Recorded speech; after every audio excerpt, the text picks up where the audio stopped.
Hi there, Callum from Anything Technical here. In today's video we're going to be looking at the Ski Mender Rp105 repair pistol. Now the Rp105 is a repair pistol which is ideal for users who want to carry out their own repairs to lightly damaged areas on skis and snowboards. What do you actually get in the pack? Well, you get the main repair pistol itself, which you can see in the packaging. We get a convenient stand to rest the repair pistol in when we're not using it or we're preheating it, and we actually get some clear repair pins as well. Now it is very easy to use. You just pop the repair pins in and simply squeeze the trigger. Now the trigger is controlled by this screw, which is a pressure dial on the back. So let's see how we actually use the Rp105 repair pistol. So before we actually use the Rp105 repair pistol, we just need to prepare our working area. Now this gouge at the moment isn't actually deep enough to be able to hold any of the material that we're going to be putting in. It only just catches your nail. So what we need to do is we actually need to make this worse before we can make it better. So I'm going to use a flathead chisel here just to deepen the hole. Just be very careful. It's a very sharp chisel. I'm just going to use the reverse side just to take the excess away.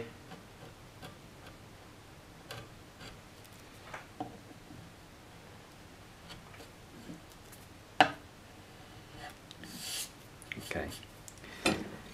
Now, because there might be wax or grease from our fingers, we need to use a base cleaner or wax remover, and this will just help to remove any of that grease which can actually create a barrier between the material that we're trying to apply into the gouge. So just using a rag or a piece of cloth, just apply the base cleaner, and we just now need to wait for that solvent to evaporate. So now the solvent has evaporated, we're now ready to actually apply some material into the gouge. So we've preheated the Rp105 with the repair pin in, so that will be nice and molten, and we'll simply squeeze the trigger to get a little bit out on the head to start with, and then hold the face down, applying light pressure while squeezing the trigger. Now we don't want to apply too much at this stage, because the more we add the more we'll have to remove, so we'll let that cool down, we'll file it back, and if we need to add some more then we can. So we've left the material to cool down for 10 to 15 minutes, so it's cold to touch. It wants to be very cold before we start working and filing it down. If we start working on this when the material is still warm, it will just rip the material straight out. We'll have to repeat the process again. So what we're going to use to start with to gradually remove the material is a cross file. So this is a very coarse file which is found in all sorts of workshops. And you can use this for various different ski related jobs, so removing material, sidewalls, if we do any patching it's there to remove patching material, or any epoxies or resins that we use as well. But in this case we're going to use it to remove the material. So we hold this at 45 degrees across the ski, and very lightly we'll just start pulling the file towards us.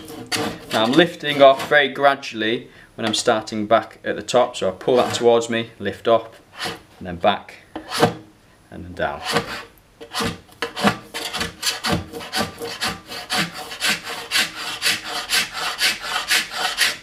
Okay. I like to then come in and use a Scotch pad. This is an abrasive pad that will just remove any of the excess. And then just to reveal the structure that's cut into the ski base by a servicing machine, a structure brush.